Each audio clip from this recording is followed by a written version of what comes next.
በስመ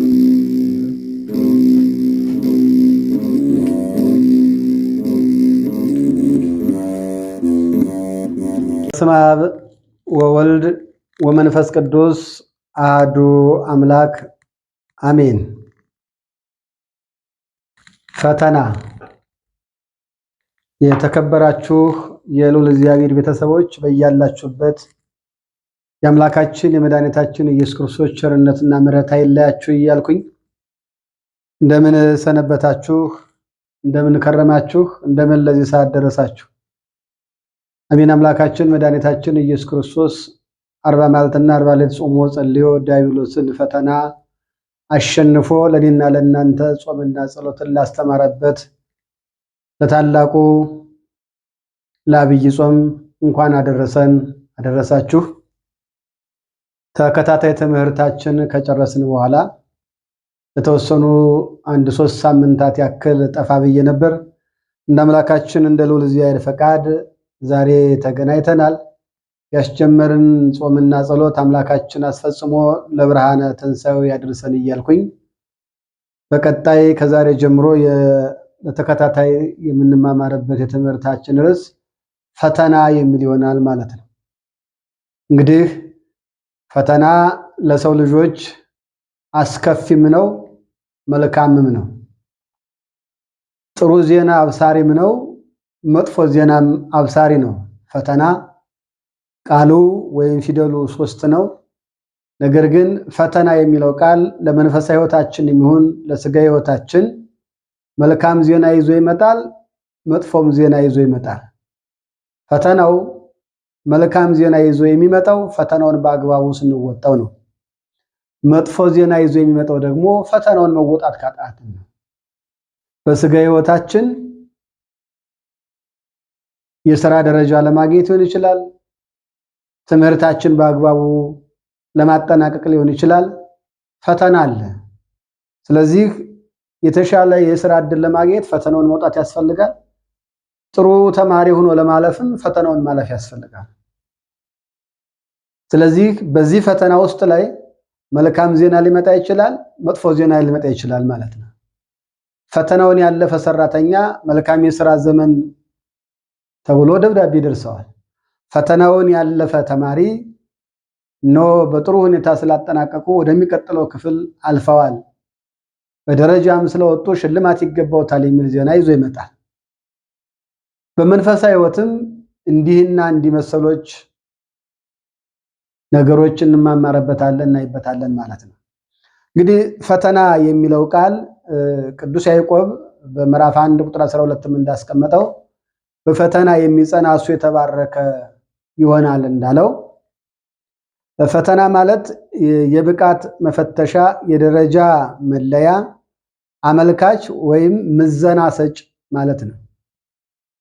ፈተና የሚለው ቃል የብቃት ማረጋገጫ፣ የደረጃ መለያና እንደዚሁም እኔና እናንተን በምዘና ይዘት ውስጥ ላይ አስቀምጦ የሚያሳይ የሚያስረዳ ማለት ነው። ፈተና ሰው ሆነን ስንመጣ ወደዚህ ዓለም ለፈተና የመጣን ለመከራ የመጣን ፍጥረቶች ነን፣ የሰው ልጅ ማለት ነው። ለምን ካላችሁ አዳም አትብላ የተባለውን ወደ ዘፍጥረት ምዕራፍ 2 ቁጥር 16 ላይ ያችን ዕፀ በለስ ሲበላ ከበላ በኋላ ከገነት ሲባረር ወደ ዘፍጥረት ምዕራፍ 3 ቁጥር 19 ጀምራችሁ ስታነቡት ከገነት ሲባረር የተሰጠው ቃል ምንድነው? በዓለም ላይ በዚህ ዓለም ላይ ለመኖር ጥረህ ግረህ በወዝህ በላብህ ደክመህ ወጥተህ ወርደህ ብላ የሚል። እንደውም ይህች ዓለም ካንተ የተነሳ የተረገመች ትሆናለች ነው ተባለች። ለምን? በሰላም ልትኖርበት የተሰጠህን ገነት ካለህበት የተሻለ ኑሮ ሌላ የተሻለ ኑሮ አገኛለሁ ስትል ወደ አልተሻለ ኑሮ ራስህ በፈቃድ እንድትወርድ ሆነሃል።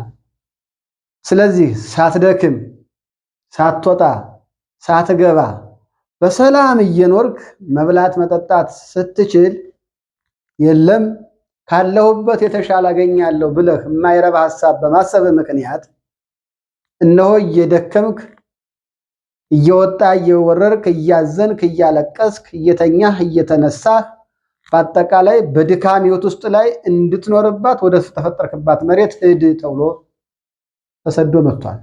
የአዳም ልጆች እኔና እናንተን። ስለዚህ ፈተና የሚለው ቃል እንደ ሥጋም ይሁን እንደ መንፈሳዊ እኔና እናንተ እናማርረዋለን ነው። ግን ፈተናውን በአግባቡ ከተወጣ ነው ግን የምናማርረው ሳይሆን ተመዝነን የብቃት ደረጃችን ተረጋግጦ በሥጋም ይሁን በመንፈስ ስጦታ የምናገኝበት ስለሆነ ፈተናውን በጸጋ ለመወጣት እኔም እናንተን መጠንከር ያስፈልገናል ማለት ነው። መግቢያ ላይ እንዳልኳችሁ ተማሪው በትምህርቱ ሰራተኛው በስራው ፈተናውን በአግባቡ ከተወጣና ጥሩ ውጤት ከመጣ ጥሩ ሽልማት ይሰጠዋል። ሰራተኛው እድገት ይሰጠዋል። ተማሪው ከደረጃ ወደ ደረጃ ይሸጋግራል። አንደኛ ስለመውጣቱም ደግሞ ሽልማት ይሰጠዋል። በመንፈሳዊ ሕይወታችንም ይሄው ነው። ጠላት ዲያብሎስ በተለያየ መልኩ እኔና እናንተን ሊፈትነን ይችላል። ምንም የሰው ልጅ ሲፈትን ከእግዚአብሔር ካልተፈቀደለት መፈተን ባይችልም ግን ፍቃድ ይጠይቃል። እኛን ለማዳን ሥጋ የለበሰው ክርስቶስ እኛን እንዲፈትን ዲያብሎስ ጥያቄ ሲጠይቅ ደግሞ ይፈቅድለታል። ይህንን በሶስተኛ መቃብያን ምዕራፍ 1 ከቁጥር 1 ሙሉውን ምዕራፍ በማስተዋል አነቡት። ጥያቄ ጠይቆ ተፈቅዶለታል። እንደውም መጨረሻ ያለው ዲያብሎስ በራሱ ምንድነው? እነሆ እኔ አስቻችሁ በእኔ ሐሳብ የመጣችሁ በእኔ መንገድ የመጣችሁ ወደ እኔ ምኞትና ፍላጎት የመጣችሁ በሙሉ ይላል ከኔ ጋር በገሃነም ትኖራላችሁ እንጂ መውጫ የላችሁም ይላል። ፍቃድ የሰጠው እግዚአብሔርም በዚሁ ምዕራፍና ቁጥር መጨረሻው ላይ ምን ይላል? እነሆ መጻሕፍትን አጽፌላቸው መምህራንን አስቀምጬላቸው ከኔ ይልቅ አንተን ወደው አፍቅረው ከመጡ ጥፋታቸው አሳዝነኝም ካንተ ጋራ በገሃነም መከራ ሲቀበሉ ይኖራል። ላሳትካቸውና ላንተ ከገሃነም መውጫ የላችሁም ይላል። ስለዚህ ፈተና የሚለው ቃል በዓለም ላይ ስንኖር ለኔና ለናንተ የሥጋም የመንፈስም ማጎልመሻችን ማጠንከሪያችን መሆኑን መረዳት ያስፈልጋል። መሰቀቅ አይደለም፣ ማንባት አይደለም፣ ማልቀስ አይደለም። እንደ ሥጋም ፈተናውን ለማለፍ መጣር ያስፈልጋል። ተማሪው ማጥናት ያስፈልጋል። ሰራተኛውም እድገት ለማግኘት ጥናት መጻሕፍት ማነብ ያስፈልጋል። ለዛ ብቁ የሚያደርጉትን ለፈተናው ውጤት ብቁ የሚያደርጉትን መጻሕፍቶች ማነብ ግድ ይለዋል። በሃይማኖት ላለው ጉዞ ለመጓዝም በሃይማኖት ሊያጠነክሩት የሚችሉትን መጻሕፍቶች ማነብ ይጠበቅበታል። በሃይማኖት ውስጥ ላይ ላለው ጉዞ ውጤታማ እንዲሆን የሚያደርጉትን ታላቁን መጽሐፍ ቅዱስን ከመጽሐፍ ቅዱስ ሐሳብ ተነስተው መከራ ተቀብሎ እስከ ሞት ድረስ ያፈቀረው አባት የመድኃኒታችን ኢየሱስ ክርስቶስ ፍቅሩ፣ ምሕረቱ፣ ቸርነቱ፣ ደግነቱ ገብቷቸው ስለ ክርስቶስ ፍቅር ብለው ዓለምን ንቀው መከራ ተቀብለው በመጋዝ ተሰንጥቀው በሰይፍ ታርደው በሳት ተወርውረው በአንበሳ ጉድጓድ ተወርውረው ያን ሁሉ ፈተና አልፈው ለክብር የበቁት ገድላቸውና የነሱን ዜና ሕይወት የሚያነበው ገድላቸውን ከታላቁ ከመጽሐፍ ቅዱስ ሐሳብ ጋር አብረን አንድ ላይ አድርገን ስናነበው ፈተና እንዴት ማለፍ እንዳለብን ማወቅ እንችላለን። ያን ጊዜ ማለፍ እንችላለን ማለት ነው። ስለዚህ ብዙ ጊዜ ፈተና ወደ ሕይወታችን ሲመጣ አብዛኞቻችን እናማርራለን። አብዛኞቻችን ለምን እንላለን። አብዛኞቻችን እግዚአብሔር እኔን ጠልቶኛል እንላለን። እግዚአብሔር ሆይ ምን አረኩህ? እንዴት በፈተና ውስጥ ላይ ታስገባኛለህ? እንዴት ፈተና ላይ በእኔ ላይ ታመጣለህ? አሁንስ አበዛው፣ ማቱን ሁሉ በእኔ ያረከው ወዘተ እንላለን። እንደዛ ከሆነ እኮ እሱ መረብ አልነበረበትም። እንደዛ ከሆነ እኮ እሱ መጾም አልነበረበትም። እንደዛ ከሆነ እኮ እሱ ተንበርኮ መጸለይ አልነበረበትም። እንደዛ ከሆነ በረሃ ለበረሃ ከእናቱ ጋር መሰደድ አልነበረበትም እኮ። ለምን? ዓለምን ፈጥሮ በመሃል እጁ የያዘ አምላክ ወልድ አምላክ ኢየሱስ ክርስቶስ በዓለም ላይ በሥጋ ማርያም ከተገለጠ በኋላ የተቀበላቸው ጸዋቶ መከሮች በሙሉ ለእኔና ለእናንተ ትምህርት ይሆኑ ዘንድ ነው። የጾመው በረከት ለማግኘት አይደለም። የጸለየው በረከት ለማግኘት አይደለም። ገዳመ ቆሮንቶስ ገብቶ 40 መዓልት 40 ሌሊት የጾመው የጸለየው ከዛም ሲወጣ በዲያብሎስ የተፈተነው እርሱ ተፈትኖ ክብር ለማግኘት እሱ ተፈትኖ ፈተናው ላልፎ ጸጋ ለማግኘት በረከት ለማግኘት አይደለም። ለእኔና ለእናንተ አርአያ ምሳሌ ሆኖ ለማስተማር ያደረገ ክንዋኔ ነው። ስለዚህ ፈተና በህይወታችን ሲመጣ ምዘና መሆኑን ማወቅ ይገባናል ማለት ነው። ልጆች ከኤሌመንተሪ እስከ ትልቁ የትምህርት ደረጃ ላይ ውጤታማ ለመሆን እየተፈተኑ ነው የሚያልፉት። ያ ማለት መምህሮቻችን የሚፈትኑን የእናንተ ጠልተውን አይደለም፣ ተመዝነን ለፈተናው ብቁ መሆናችን እንዲታይ ነው። ለፍቶ ያስተማረውን ተማሪውን መምህሩ በተማሪው ላይ አይጨክንም። የሚጨክን መምህር የሚጨክን አስተማሪ የለም። ዓለማዊ የሚሆኑ መንፈሳዊ መምህሮች ተማሪዎቻቸው ጠንካራ እንዲሆኑ ይፈልጋሉ። ከመምህሮቻቸው ያገኙትን ዕውቀት በአግባቡ እንዲይዙ ይፈልጋሉ። ከዚህ የተነሳ የፈተናውን ወይም የትምህርቱን ውጤት የሚያረጋግጡ በምንድነው? በፈተና ምዘና ነው ማለት ነው። ሃይማኖታዊ ኑሯችን ክርስትናችን ማረጋገጫችን ምንድነው? በፈተና ተመዝነን ፈተናውን ስናልፈ ነው ማለት ነው። ስለዚህ ፈተና በፊደል እንዳልኳችሁ 3 ፊደል ነች። ነገር ግን ፈተና የሚባል ወደኛ ህይወት ቢመጣ ማንወድ፣ ወደኛ ህይወት ሲመጣ የምናማርር፣ እግዚአብሔርን ፍጹም እንዴት ጠላኸኝ እንዴት እንዲህ በስቃይ ዓለም ታኖረኛለህ ብለን ምናማርር እጅግ ብዙዎች ነን። ስለዚህ ፈተና ለኔና ለናንተ የክርስትናችን ማጠንከሪያ መዶሻ መሆኑን ማወቅ ያስፈልጋል ማለት ነው። ተመዝነን የምንታይበት ተፈትሸን የምንታይበት። ያለዛማ እኮ በፈተና ውስጥ የማንኖር አማኞች ከሆነ እኮ እኛ ሰዎች አይደለም እንስሳ ነን። ለዛ ፈተና የለበትም። ይበላል፣ ይጠጣል፣ ይገባል፣ ይወጣል። በቃ አለቀ። ይሄ እንስሳ ጠባይ ነው። እኔና እናንተ በአምሳለ ሥላሴ ተፈጠርን። ጊዜያዊ አይደለ ዘላለማዊ መንግስት ያለን፣ የሚታይ አይደለ የማይታይ፣ የሚጨበጥ አይደለ የማይጨበጥ፣ የሚዳሰስ አይደለ የማይዳሰስ፣ ከገባን የማንወጣበት ዓለም ሳይፈጠር የተዘጋጀልን ሰማያዊ ቤትን የተዘጋጀልን ሰው ተብለን የተፈጠርን፣ ገና ስንፈጠር እንደሌላው ፍጥረት ይሁን ይደረግ በማለት ያልተፈጠርን፣ ሦስቱ ሥላሴዎች ስብሰባ አድርገው ውይይት አድርገው በሐሳብ ሲግባቡ ከአብ የማሰብን ከወልድ የመናገርን ከመንፈስ ቅዱስ ሕይወት እስትንፋስን ተሰጥቶን በአምሳሉ ተፈጥረን ወደዚህ የመጣን ሰው ተብለን የተጠራን ፍጥረት ነን። ስለዚህ ከሌላው ፍጥረታት የምንለይበት ፈተና የሚባለው ሕይወት ወደኛ ሲመጣ፣ ፈተና የሚባለው መከራ ወደኛ ሲመጣ ያንን በአግባቡ ስንወጣ እንደ እምነት ለመንግሥተ ሰማያት የተዘጋጀን፣ እንደ ዓለማዊ የተሻለ የሥራ ደረጃ ለማግኘት፣ እንደ ተማሪነት የተሻለ የትምህርት ውጤት ለማግኘት ማረጋገጫ መመዘኛችን ነው ማለት ነው።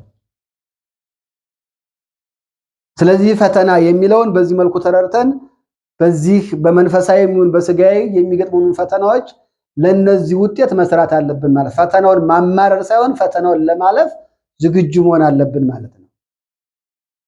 ወታደር ጦርነት ከፊት ለፊቱ ሲገጥም ጦርነት ለምን መጣ አይደለም የሚለው፣ እንደ ሀገር እንደ ወገን እንደምንም አይደለም ጦርነት ምንም ባይፈጠር መልካም ነው። ግን ወታደሩ የሚለው ምንድነው? ከፊቱ የመጣውን ጠላት እንዴት አድርጎ ማሸነፍ እንዳለበት መዘጋጀት ነው የሱ ድርሻ። ተዘጋጅቶ ድል ማድረግ ነው። ኢትዮጵያውያን አርበኞቻችን አላየዎቻችን ሳይማሩ ዘመናዊ መሳሪያ ሳይዙ ብዙ ዘመናዊ መሳሪያ የያዙ ብዙ የጦር መሳሪያዎች የያዙ ሰልጥነናል፣ አውቀናል፣ ዝነኞች ነን ያሉትን ጣሊያንን እንዴት አርበድብደው እንደሸኙት አታውቁም እንዴ? ይህ እኮ እነሆ በክርስትና እምነታቸው ጸንተው በስጋዊ ተጋድላቸው ጸንተው ነው ፈተናውን አልፈው ኢትዮጵያን ለኔና ለናንተ ያስረከቡን። እርግጥ ያልተማሩት ሰሯት፣ የተማርነው ያልነው ደግሞ እያፈረሳት ነው። እንግዲህ ተምረን ከምናፈርስ ሳይማሩ የገነቧትን አባቶቻችን ነው ቢያንስ እነሱ ገንብተው እንዳስረከቡን ሰላሟን እንዳስረከቡን ያቺ አሁን እየፈረሰች ያለች ኢትዮጵያን ገንብተናት ሰላሟን መልሰንላት እግዚአብሔርንም እንድናመሰግነው እኛም በሰላም እንድንኖር እግዚአብሔር ይርዳል። ስለዚህ መንፈሳዊ ፈተና የሚመጣው እኛ ምን ያህል ብቃት እንዳለን በየትኛው መንፈሳዊ ደረጃ እንዳለን እንድናውቅ አውቀንም አቋማችንን ማስተካከል እንድንችል ያደርጋል ማለት ነው። ምኑ ፈተና? መንፈሳዊ ፈተና የሚመጣው እኛ ምን ያህል ብቃት እንዳለንና በየትኛው መንፈሳዊ ደረጃ እንዳለን እንድናውቅ አውቀንም አቋማችንን ማስተካከል እንድንችል የሚያነቃ የእግዚአብሔር መልእክት ነው ይላል ፈተና። መንፈሳዊ ፈተና ሲመጣ አቋማችን ምን ያህል ደረጃ እንዳለን ማለት ነው። ለምሳሌ የሚጾም ሰው እስከ ስንት ሰዓት ነው መጾም የሚችለው? አቅሙ ምን ያህል? 6 ሰዓት ድረስ ላይ 7 ሰዓት ይደርሳል? 8 ሰዓት፣ 9 ሰዓት፣ 10፣ 11 ሰዓት እስከ ምሽቱ 1 ሰዓት እስከሄድ ድረስ ነው የመጾም አቅም ያለው። ስለዚህ ጾም ሲመጣ ስንጾም ጧት ተነስቶ ቁርሴን ልብላ፣ 6 ሰዓት ላይ ምሳዬን ልብላ የሚለው ያ መንፈሳዊ በአምሳለ ሥላሴ የተፈጠረው ሰው የተባለው አካል በተለይ በክርስቶስ ክርስቲያን በወልድ ውሉድ ተብለን መንፈሳውያን ተብለን ኦርቶዶክሳዊ ሃይማኖት ተከታይ የተባልነው እኔና እናንተ እንዲህ በጾም ወቅት ላይ ጾም ሲመጣ በጾም ምን ያህል ጠንካራ መሆናችን እንታያለን፣ እንመዘናለን ማለት ነው። ጸሎተኛ መሆናችን በጸሎት ሰዓት ላይ እንመዘናለን ማለት ነው። አንዳንዱ እየጸለየ የሚያዛጋው አለ፣ አንዳንዱ ወገቡን የሚያመው አለ፣ አንዳንዱ ራስ ምታት የሚይዘው አለ፣ አንዳንዱ ያዛጋዋል፣ አንዳንዱ ያስጨንቀዋል፣ አንዳንዱ አረፋ ያስቸፍቀዋል። ስለዚህ ይህ ማለት ምንድን ነው? በጾምና በጸሎት ያለውን ፈተና ተመዝኖ ለማለፍ ገና ይቀረዋል ማለት ገና ነው። ስለዚህ ፈተና ወደ እኔና ወደ እናንተ የሚመጣው እግዚአብሔር ጠልቶን፣ እግዚአብሔር ስለማይወደን፣ እግዚአብሔር ክፉ ስለሆነ፣ እግዚአብሔር ሩሩ ስላልሆነ፣ እግዚአብሔር ለልጆቹ ስለማያዝን ሳይሆን እኔና እናንተ ብቃታችን ይረጋገጥ ዘንድ ነው ማለት ነው ፈተና የሚመጣው። ስለዚህ ፈተና የሚለው ቃል እከሌ እኮ በፈተና ውስጥ ከሆነ አይ መከራው ነው አይደል? ምንልነት አይደለም። አይ ታድሎ ታይቶ ተመዝኖ እኮ በእግዚአብሔር ዘንድ ሚዛኑን ይሄ የመጣበትን ፈተና አልፎ ሊመዘኑ እኮ ነው። ለሚዛን በቃ ማረጋገጫ ሊሰጠው ማለት ነው። በስግደት ትመዘናለህ። ስትሰግድ አይ ጉልበቴን አመመኝ፣ ወገቤ አልቻልኩም፣ የሰውነቴ ፊዚካል ስለጨመረ ስግደት ላይ አልችልም። ይሄ ሚዛን ነው። ተመዝነህ ትወድቃለህ ማለት ነው። በበጎ ስራ ትፈተናለህ። የተራበ ያበላል ወይ? የተጠማ ያጠጣል ወይ? የታረዘ ያለብሳል ወይ? እስረኛ ይጠይቃል ወይ? የታመመ ይጠይቃል ወይ? እንግዳ ይቀበላል ወይ? ይሄ ሚዛን አለ። በዚህ ውስጥ ትፈተናለህ። ረሃብተኛን ይልክብሃል ተመዝነ ልታልፍ። የተራቆተን ይልክብሃል ተመዝነ ልታልፍ። በሽተኛን ይልክብሃል ተመዝነ ልታልፍ። እስረኛን በአይምሮ ያሳስባል ተመዝነ ልታልፍ። እንግዳ ወደ ቤት ይልክብሃል ተመዝነ ልታልፍ። ስለዚህ ፈተና ሚዛናዊ ውጤት ጥንካሬ ሊታይ እንጂ ጠልቶ አይደለም። እግዚአብሔር ፈተና ወደ አንተ የሚያመጣበት እኔና እናንተ በመንፈሳዊ ያለን ጥንካሬ ምን አይነት እንደሆነ መታየት የምንችለው ስንመዘን፣ ያለዛማ የጋማ ከብት ነን። 24 ሰዓት እንደ ጋማ ከብት እያኘክ እየበላ ትተኛለህ፣ ትነሳለህ፣ ትወጣለህ፣ ትገባለህ። ይሄ እንዲህ ከሆነ ሰው አይደለም አንተ። ብዙዎቹ ከክርስትና የሚኮብሉት እኮ ይችን ፈተና ስለሚፈሯት ነው። መጾም አይወዱም፣ መጸለይ አይወዱም፣ ማስቀደስ አይወዱም፣ ማህሌት መቆም አይወዱም፣ የተራበ የተጠማ ማብላት መጠጣት አይፈልጉም፣ ያዘነ የተቸገረ የታሰረ መጠየቅ አይፈልጉም። በአጠቃላይ በእንዲህ አይነት የመጣውን ፈተና ማለፍ አይፈልጉም። ስለዚህ አሁን ኢየሱስን አገኘሁት ብለው ይወጣሉ። ከክርስትና ወጥተው ኢየሱስን ሊያገኙ ሞኝ። ልደቱን የምትነግርህ እኮ ክርስትና ነች። ስቅለቱን የምትነግርህ ክርስትና ነች። 40 ማለት 40 ዕለት መጾሙ መጸለዩ የምትነግርህ ክርስትና ነች። ከእናቱ ከንጽሕት ቅድስት ድንግል ማርያም በረሃ ለበረሃ መሰደዱን የምትነግርህ ክርስትና ነች። በዮርዳኖስ መጠመቁን የምታመስርህ ክርስትና ነች። ቀራንዮ መሰቀሉን የምታበስርህ ክርስትና ነች። ክርስቶስ አረገ ብላ እርገቱን የምታበስርህ ክርስትና ነች። ክርስቶስ ለተመረጡት መንፈስ ቅዱስን ላከ ብላ የምታበስርህ ክርስትና ነች። ታዲያ ይህንን ከሚነግርህ ከምታሳውቅህ ከምታስተምር ወጥተህ ነው ክርስቶስን የምታገኘው። ወገኔ ሞኝ አትሁን፣ ጅላጅል አትሁን። ፈተናው መጥቶ የጾም ሲባል ጸልይ ሲባል አገልግይ ሲባል ሲያቅተው ይወጣል። ከወጣ በኋላ አገኘሁት እንደማይጾም ጾሞ እኮ ጾሙ ያለ ነው። ጸልዮ ያለህ እኮ ነው ክርስቶስ። ሰግዶ ስገድ ያለህ እኮ ነው። የተራበ አብልቶ የተራበ አብላ ነው ያለህ እኮ። ዝቅ ብሎ ትሕትና አድርጎ እግር የሐዋርያትን እግር አጥቦ እንዲህ ሆነ ትሕትና አድርግ ያለህ እኮ። እኔን እኮ ምንጭ የምትነግር ክርስትና። አሁን ይህን ጾም ስጨርስ ጸሎተ ሕማማት ሲመጣ ጸሎተ ሐሙስ ዕለት ክርስቶስ ያደረገውን በተግባር እያደረገች አባቶቻችን እስከ ሊቃነ ጳጳሱ እስከ ፓትርያርኩ ድረስ ዝቅ ብሎ እግሩን ልክ የክርስቶስን አርያ ትነግርሃለች፣ ታስተምርሃለች። ከዚህ ወጥተህ ነው ታዲያ ክርስቶስን የምታገኘው? ስለዚህ በእምነት ስትኖር መንፈሳዊ ፈተና የሚመጣብህ ወይም በእምነት ውስጥ ላይ የሚመጣብህ ፈተና ምን ያህል ብቃት እንዳለህ፣ በየትኛው መንፈሳዊ ደረጃ እንዳለህ፣ በየትኛው መንፈሳዊ አቋምህ ጠንከረህ እንዳለህ አቋማችንን ማስተካከል እንድንችል መጾም ያልቻለው እንዲጾም፣ መጸለይ ያልቻለው እንዲጸልይ፣ መስገድ ያልቻለው እንዲሰግድ፣ መስጠት ያልቻለው እንዲሰጥ፣ ርሩ ያልሆነው ርሩ እንዲሆን፣ ቸርነት የሌለው ቸር እንዲሆን፣ ደግነት የሌለው ደግ እንዲሆን፣ ፍቅር የሌለው ፍቅር እንዲኖረው፣ ይህንን ማረጋገጫው ምንድነው ወገኔ? ፈተና። ስለዚህ ፈተና በሕይወት ሲገጥም እግዚአብሔር ጠላኝ አትበል። አባት ወይ እኔ እውነት ለዚህ ማረጋገጫ በቅቻለሁ ወይ ብለህ መንፈሳዊ መሳሪያህን አንተ ታጠቅ። እንደ ዝናር ታጠቀው፣ እንደ ዘውድም አጥልቀው፣ እንደ ቀለበትም አድርገው፣ እንደ ልብስም ልበሰው። ለምን? ተፈተነ ተመዝነ ስታልፍ ጸጋና ክብር አለህና ወገኔ። ስለዚህ ፈተና ምንድነው ካልክ እኔም አንተም ተመዝነን ብቃታችን የሚረጋገጥበት ነው። በየትኛው ሚዛን ውስጥ ይሆን እኛ ጠንካራ ይሆን ነው? ጾም ላይ ይሆን?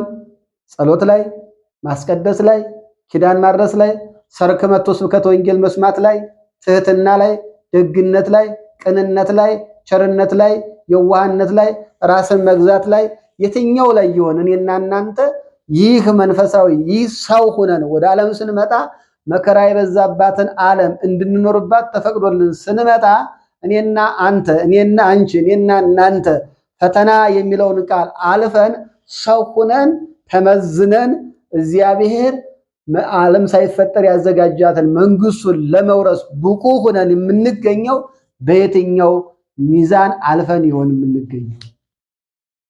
ስለዚህ ፈተና ውስጥ የምትገባው ፈተና ውስጥ የምትገቢው ፈተና ውስጥ የምንገባው እግዚአብሔር ጠልቶን አይደለም ወገኖቼ። እግዚአብሔር ስለሚፈልገን አይደለም ወገኖቼ። በተለያየ ፈተና ውስጥ ላይ በህይወታችን የሚያልፈው የተለያየ ፈተና ወደኛ የሚመጣው ልንመዘን ነው፣ ልንታይ ነው። አንዳንዴ የተራበ መጥቶ ስለ እግዚአብሔር ሲል እግዚአብሔር ይስጥልህ ደጋግሞ ከጠራ ሲነግሩ አሰማም እንዲህ አይደል እንደምንለው። ስለዚህ ፈተናውን ወደድክ ማለት እኮ ነው። ፈተናውን ወደድሽ ማለት እኮ ነው። ህመምተኞች በስጋዴ ባልጋ ቁራኛ ተይዘው ጠረናቸው የማይመች ከሆነ አፍንጫችን ይዘን አይደል እንደምናልፈው። እነሱ እኮ በሽታውን ይዘውታል እኮ እኛ ስለሸተተን አፍንጫችን ያዝ። አየህ ተመዘንክ፣ ግን ቀለ ተገኘ ማለት እኮ ነው። አንተ የተሻለ እንጀራ የተሻለ ምግብ እየበላህ አይደል እንደ ደረቅ ዳቦ ሲሰቃይ እንዲዞር ብላ የምታልፈው ወገኔ፣ ተመዝነ ቀለ ተገኘ ማለት እኮ ነው። ፈተና የኔም ያንተም የኔም ያንቺም የኛ መዶሻ ነው፣ ማጠንከሪያ ነው። ስለዚህ ፈተና ለኔም ለናንተም ከእግዚአብሔር ጋር የምንኖርበት የትኛው መንፈሳዊ ህይወት በየትኛው መንገድ እንደተነከርን የሚያሳይ ነው። እኔና እናንተ ጨጓራ የሚያመን ጾም ሲመጣ አይደል እንደው ቀሲስ አባ እንደው እኔ እኮ አልቻልኩም እንደው ጨጓራ መድኃኒት እየወሰድኩ ነው። እንዴት ጾም ሳይመጣ ለምን ያ ጨጓራ አልመጣም? ጾም ላይ እንዴት ትዛለው?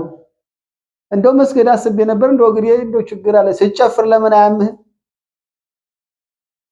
የሰውነትህን ፊዚካል ለማስተካከል ስፖርት ቤት ሄደህ ስትዘል ለምን አያምህም?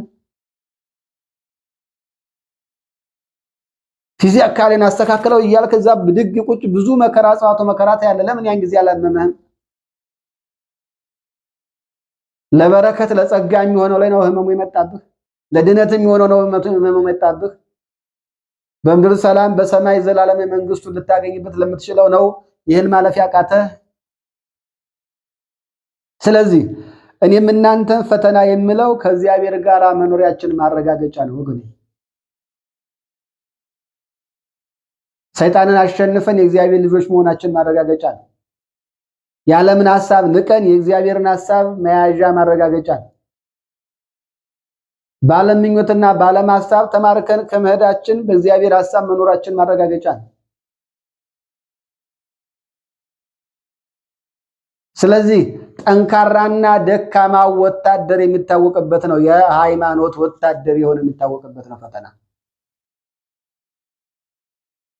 ለዛ ነው ታላቁን መጽሐፍ ቅዱስንና ስለ ክርስቶስ ፍቅር ብለው ጽዋዕቶ መከራ ተቀብለው ያለፉትን አባቶቻችን ዜና ሕይወታቸውን የምናገርላቸውን አብረን አቀናጅተን እንየው የምንለው እንደታለፉት እነሱን የነሱ ልጅ ነኝ ብለን እንድታየው እኮ ነው።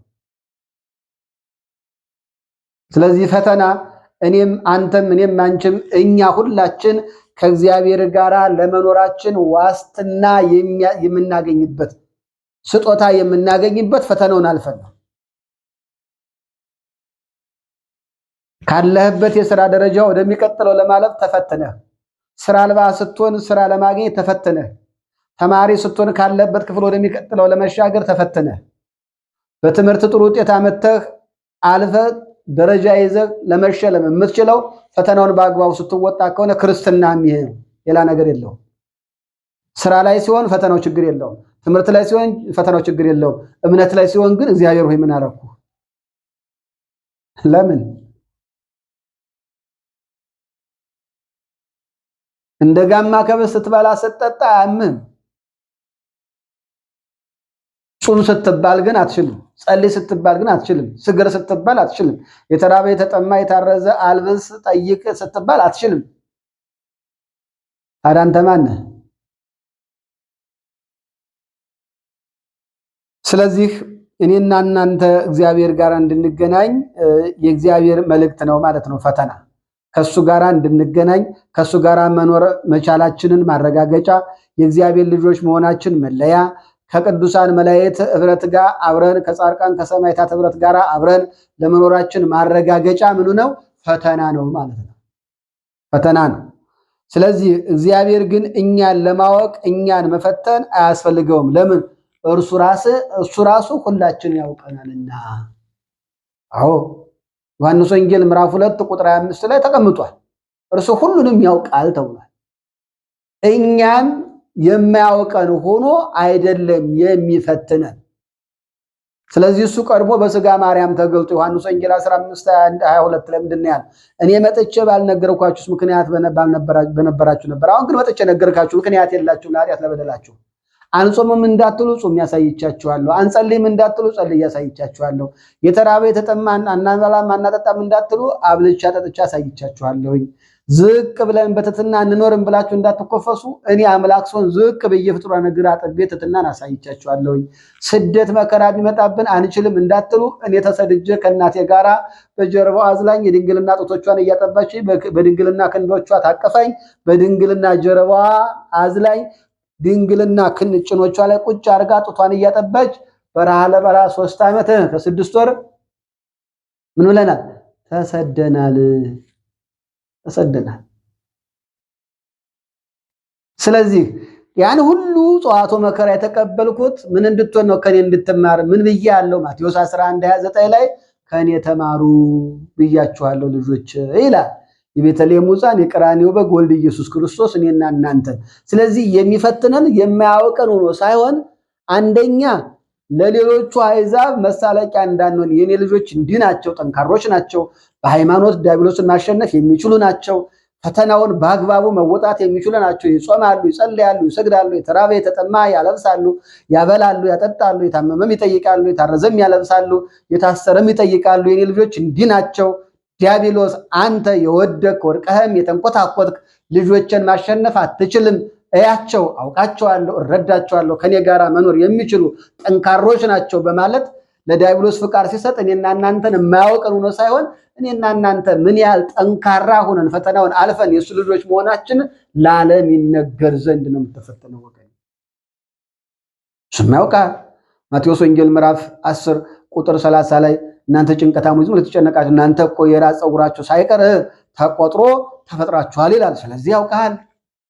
ታላቁ ንጉስ እንደ ልብ የተባለው ቅዱስ ዳዊት በመዝሙር 138 ከቁጥር 7 ጀምሮ ጌታ እግዚአብሔር ወይ ካንተ ወዴት እሄዳለሁ? እሸሻለሁ። ወደ ታች በርዳለሁ፣ ወደ ላይ በህድም አለ። ግራና ቀኝ ፊትና ኋላ ብልም አንተ አለ። ጨለማው ይሸፍነኛል ብልም በአንተ ዘንድ ጨለማ የለም፣ በዛም ታየኛለህ። ጌታ አባት ሆይ በእናቴ ማኅፀን እጹብና ድንቅ አድርገህ ስለፈጠርከኝ አመሰግናለሁ። አንድስ እንኳን ሳይቀሩ አጥንቶች ሕዋሳቶች በአንተ ዘንድ ተቆጥረው ወደዚህ ዓለም ስመጣ በዚህ ዓለም የምኖርበት ክፍለ ዘመን ሁሉ ሳይቀር አንድስ እንኳን ሳይቀር በመጽሐፍህ ተጻፉ ይላል። ስለዚህ ኢየሱስ ክርስቶስ እኔንም አንተንም ያውቀናል፣ እኔንም አንቺንም ያውቀናል፣ ሁላችንንም ያውቀናል። ፈተና የሚመጣው ግን ተመዝነህ ብቃታችን ይረጋገጥ ዘንድ ነው። ስለዚህ በፈተና መጽናት ከእግዚአብሔር ጋር የመኖራችን ማረጋገጫ ነው። ፈተና የኔና የናንተ መዶሻ፣ የኔና የናንተ በመንፈሳዊ ሕይወታችን በሃይማኖታዊ ሕይወታችን በየትኛው ጉዞ ላይ እንደጠነከርን የጠነከርንበት ባለበት ይሆንና የዛለው ደግሞ እንዲጠነክር ማድረግ። ዛሬ መጾም ችያለሁ፣ ነገ ደግሞ መጸለይ እችላለሁ። ቀጥሎ ደግሞ መስገድ እችላለሁ። ቀጥሎ ደግሞ የተራበ የተጠማ ማብላት፣ መጠጣት፣ ማልበስ፣ የታመመውን የታሰረውን መጠየቅ እችላለሁ። ዛሬ እስከ 6 ሰዓት እጾማለሁ፣ ደግሞ ቀጣይ እስከ 9፣ ከዛ እስከ ምሽቱ 1 ሰዓት። ስለዚህ ይህ ማረጋገጫ ምንድነው? ፈተና ነው ማለት ነው። ታይተህ ተመዝነ ነው። በየጊዜው ንስሐ መግባት አለመግባት ትመዘናለህ፣ ትታያለህ። ቀራንዮ ላይ የቆረሰልን ቅዱስ ሥጋውን ክቡር ደሙን መብላት መጠጣትን ትመዘናለህ፣ ትታያለህ። ለምን ዝም ብሎ በሜዳ ላይ እኔ እኮ ኦርቶዶክስ እምነት ተከታይ ነኝ፣ እኔ እኮ ኦርቶዶክስ ነኝ የምትል እንዳትሆን። ለምን ላጠፋው ጥፋት ንስሐ እየገባ ቀራንዮ ላይ የተቆረሰውን ቅዱስ ሥጋውን ክቡር ደሙን እየበላህ እየጠጣ መኖርህ አለመኖርህ ትመዘናለህ፣ ትታያለህ። ስለዚህ እኔም አንተም እኔም አንቺም እኛ ሁላችን ስንመዘን ባዶ ሜዳ ላይ ሆነን እንዳንገኝ በፈተና ማለፍ የምንችልበትን አቅምና ጥበብ ጉልበት ሁሉ ቤተልሔም የተወለደው ሕፃኑ ቀራንዮ ላይ የሞተው ፍቅር የሆነው አባታችን መድኃኒታችን ኢየሱስ ክርስቶስ ለኔም ላንተም ለኔም ላንቺም ለሁላችን ፈተናውን አለፈን ዓለም ሳይፈጠር የተዘጋጀልንን መንግስቱን መውረስ የምንችልበት ጥበቡንና ኃይሉን ጸጋውና በረከቱን እንዲያድለን መልካም ፈቃድ ይሆንልን። ስለዚህ ፈተና የሚለው ይህን ይመስላል። መግቢያውን ዛሬ አይተናል። እንደ አምላካችን እንደ ልዑል እግዚአብሔር መልካም ፈቃድ እድሜን ከጤና ቢሰጥንና ቢያቆየን በሚቀጥለው ሳምንት ደግሞ ከዚህ አንጻር ፈተና በብዙ መንገድ ሊመጣ ይችላል፣ እነሱ ምን ናቸው የሚሉትን ሐሳቦች እያንዳንዳቸውን እያየን በነጥብ ደረጃ እስከ 5 ነጥብ ደረጃዎች አሉ። በውስጣቸው ደግሞ የተለያዩ ሐሳቦች አሉ። እነዛን መማማር እንድንችል ተምረን ደግሞ በፈተና ማለፍ የምንችልበትን አቅም እንዲሰጠን ሳንወደው የወደደን፣ ስንጠላው ያፈቀረን፣ ስንርቀው የቀረበን፣ ሐሞት ስንሰጠው ሕይወት ሰጥቶ ዘላለም መንግስቴን ውረሱ ብሎ የፈቀደልን የአብ ድንግል ማርያም ልጅ ኢየሱስ ክርስቶስ ለእኔም ለእናንተም ላይ በእድሜያችን ላይ እድሜ ሰጥቶ ያጣነውን ጤና መልሶ የተለያየንበት ቦታ ላይ እነሆ ሰብስቦ አንድ አድርጎ ፍቅር እንደሸማ አላብሶ በቤቱ አምልከነው ስጋውን በልተን ደሙን ጠጥተን መንግስቱን መውረስ እንድንችል አምላካችን እግዚአብሔር ፈቃዱ ይሁንልን። ወስብሐት ለእግዚአብሔር ወለወላዲቱ ድንግል ወለመስቀሉ ክቡር። ይቆየን። በፈተና የሚጸና እሱ የተባረከ ነው። ያዕቆብ 1:12 መልካም ሳምንት። በሚቀጥለው በአንደኛ ደረጃ ነጥብ ባለው ፈተና ምንድነው የሚለውን እናያለን። ይቆየን።